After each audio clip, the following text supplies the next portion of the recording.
Oh, look at this angelic creation. Hey, what's up, Beat Squad? Today I'm going to show you how to make the best, and I mean the absolute best, coconut burfi or kobbari mithai. It's a modest yet luxurious coconut dessert that's beyond delicious. So let's get it. So in a hot pan here, I'm going to start by adding in some ghee.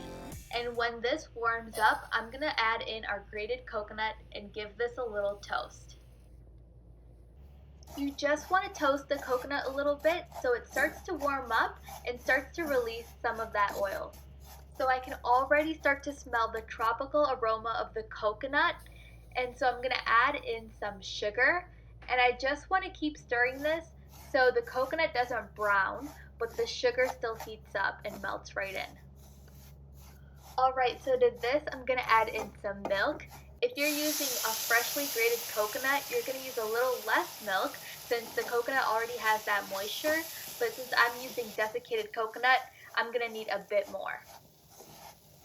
And if you want the exact measurements, check out the description box below. I'll write out a full-length recipe so you can make this delicious coconut burfi at home. And while you're down there, make sure you hit that like and subscribe button so you can keep seeing more delicious recipes. The milk is really going to help melt the sugar as well as add a rich creaminess to the burfi. Alright, so after stirring this a bit, you're going to start to feel the consistency change. The sugar will have melted and it's going to want to stick together and almost form this ball.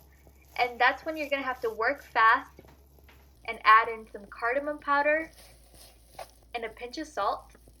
A little bit of salt here is going to contrast with the sugar, creating this bliss point, which will actually enhance and play up the sweetness and make it more enjoyable from a flavor standpoint.